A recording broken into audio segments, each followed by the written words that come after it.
27 मई 2023 को Iran Afghanistan border पर ईरानी और अफगानी सिक्योरिटी फोर्सेस के बीच जबरदस्त फायरिंग हुई, जिसके नतीजे में एक तालिब और 2 ईरानी फौजी मारे गए।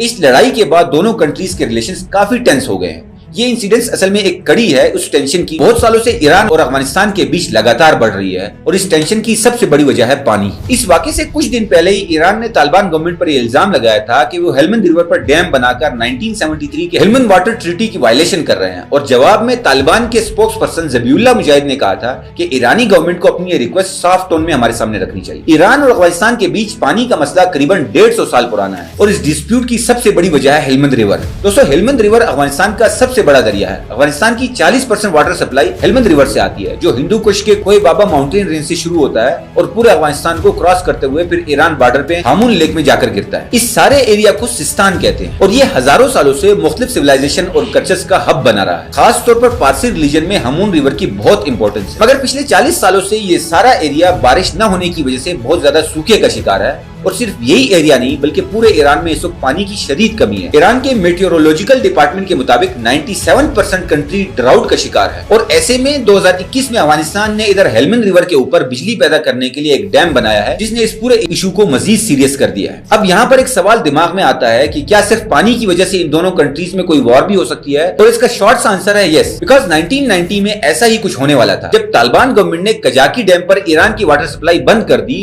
और इन दोनों कंट्रीज में बहुत जबरदस्त टेंशन शुरू हो गई। और ये तनाव इतना बड़ा कि 1998 में तालिबान ने मजार शरीफ में ईरानियन कॉन्सुलेट पर रेड की और इस रेड में 8 ईरानी डिप्लोमेट्स मारे गए, जिसके बाद ईरान अपने 70,000 फौजी इधर अफगान ईरान बॉर्डर पर ले आया और बस वार शुरू ही होने वाली थी कि यूनाइटेड नेशंस ने बीच में आकर इस सारे मामले को ठंडा किया। लेकिन बात सिर्फ पानी की भी नहीं है। ईरान और अफगानिस्तान में हजारों साल की हिस्ट्री है और इसको जाने बगैर आप कभी भी ईरान और अफगानिस्तान के रिलेशन को नहीं समझ सकते। आज से कई सौ साल पहले अफगानिस्तान पर्शियन एम्पायर का ही हिस्सा था, बल्कि आज के अफगानिस्तान के कई एरियाज उस जमाने में पर्शियन एम्पायर के बहुत इंपॉर्टेंट हिस्से समझे जाते थे। इवन मशहूर पर्शियन शायर फिरदौसी ने अपने शाहनामे में अफगानिस्तान को ग्रेट पर्शिया का हिस्सा दिखाया। 14वीं सेंचुरी में सफवी बादशाह शाह इस्माइल अव्वल ने अफगानिस्तान के बहुत से एरियाज को फतह करके पर्शियन एम्पायर में शामिल कर लिया। अब सफवी भी शिया मुस्लिम्स थे, जबकि अफगानिस्तान के ईस्टर्न एरियाज में सुन्नी मेजोरिटी मौजूद है। सफवी रूलर्स ने उन सुन्नी मुस्लिम्स को शियाइज्म में कन्वर्ट करने की पूरी कोशिश की, जिसके नतीजे में सफवियों और सुन्नी मुस्लिम्स के बीच झगड़े शुरू हो गए और बात प्रॉपर वार्स तक जा पहुंची। इन जंगों के नतीजे में सफवी एम्पायर डिक्लाइन करती गई और फिर फाइनली एक पश्तून ट्राइबल चीफ मीर होतक ने सफियों को लगातार वॉर्स में शिकस्त दी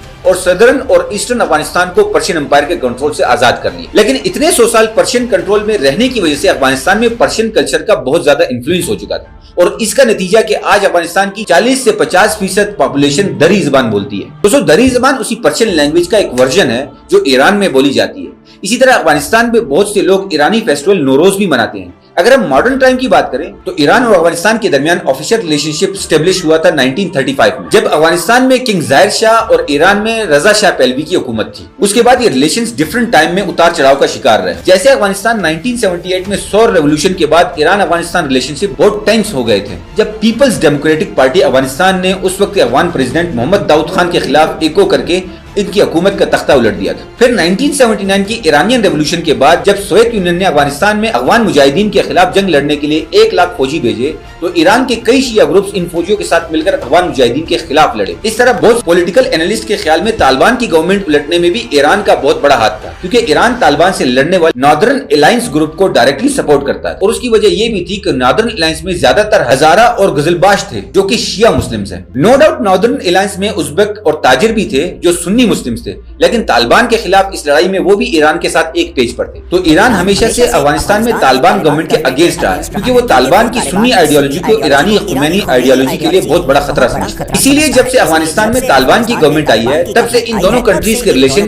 ग्रे एरिया में, कभी बॉर्डर पर कोई फायरिंग हो जाती है, कभी पानी के मसले पर टेंशन क्रिएट हो जाती है और कभी ईरानी गवर्नमेंट अफगानियों के लिए अपनी इमिग्रेशन पॉलिसी बहुत सख्त कर देती है। कुछ साल पहले ही ईरान ने एक ये पॉलिसी अनाउंस की थी, ईरान में कोई अफगानी अगर विदाउट पेपर्स पकड़ा गया तो उसे 25 साल के लिए जेल भेज दिया जाएगा। इसी तरह 2021 में हरिरोद रिवर के जरिए ईरान आने वाले 25 अफगानियों को ईरानी बॉर्डर सिक्योरिटी फोर्सेस ने वापस जाने पर मजबूर किया, जिससे 23 अफगानी इसी दरिया में डूबकर मर गए और इस वाक़े पर अफगानिस्तान में काफी प्रोटेस्ट भी हुए। अब दूसरी तरफ तालिबान की भी बैक ऑफ द माइंड ये चीज है कि इतने सालों से इस लड़ाई में ईरान हमारे मुखालिफ ग्रुप्स को सपोर्ट करता रहा है, तो एक ट्रस्ट डेफिसिट भी है। अब ऐसी कम्प्लेक्स सिचुएशन में अफगानिस्तान 2021 में इस हेलमंद रिवर के ऊपर एक डैम बनाता है, जिससे पहले ही खुश्क होती हुई हमून लेक और ज्यादा खतरे में पड़ जाती है। और फिर ऊपर से उस वक्त के अफगान प्रेसिडेंट अशरफ गनी इस डैम को इनागुरेट करते हुए कहते हैं अब अफगानिस्तान किसी को फ्री पानी नहीं देगा, और अगर ईरान को पानी चाहिए तो अफगानिस्तान को तेल दे। इस स्टेटमेंट के बाद ईरान बहुत एग्रेसिव हो गया और उसने अफगानिस्तान गवर्नमेंट को फोर्स करना शुरू किया कि वो 1973 की वाटर ट्रीटी को इन्फोर्स करवाए। बेसिकली इस ट्रीटी पर काम शुरू हुआ था 1950 में, जब अफगानिस्तान ने हेलमंद रिवर पर 2 डैम्स बनाए।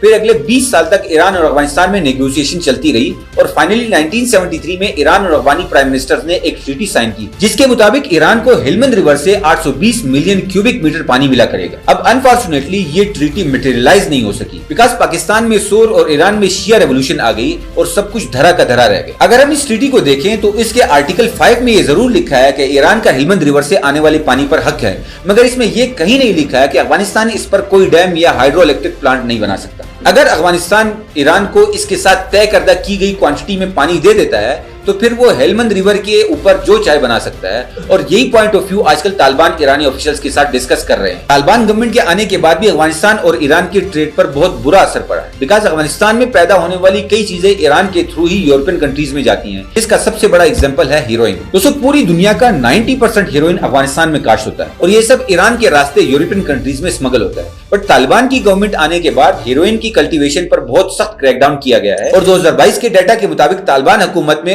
ओपीएम प्रोडक्शन 80% तक गिर चुकी है। हेलमंद प्रोविंस में रहने वाले 99% लोग अब ओपीएम के बजाय गंदुम उगा रहे हैं। पूरी दुनिया इस वक्त एक पॉलिटिकल टर्मोइल में है। रशिया यूक्रेन से लेकर चाइना ताइवान और फिर इसराइल पैलेस्टाइन इशू, हम सब इस वक्त ऐसी पोजीशन में नहीं है कि एक और जंग बर्दाश्त कर सके। दोस्तों हमने रिसेंटली इसराइल पैलेस्टाइन इश्यूज पर एक डिटेल वीडियो डॉक्यूमेंट्री बनाई है, इसकी वजह से आपको इस सारे इशू की रूट का समझ में आ जाएगी। उम्मीद तो ये है कि ईरान और अफगानिस्तान अच्छे पड़ोसियों की तरह इस मसले को बातचीत से हल करने की कोशिश करेंगे। बरसों की लड़ाई के बाद अफगानिस्तान फाइनली अमन और तरक्की की तरफ जा रहा है और ऐसे में कोई भी छोटी सी चिंगारी इस सारे प्रोसेस को बर्बाद कर सकती है। दोस्तों हमारे इस चैनल को आपकी सपोर्ट की बहुत जरूरत है, तो काइंडली अगर आपको ये वीडियो अच्छी लगी हो तो लाइक और चैनल को सब्सक्राइब जरूर कर दें, ताकि आपको नेक्स्ट वीडियो का नोटिफिकेशन मिल सके। और ऐसे एक इंटरेस्टिंग टॉपिक के साथ आपकी खिदमत फिर हाजिर होंगे। अपना बहुत सारा ख्याल रखिए। अल्लाह हाफिज।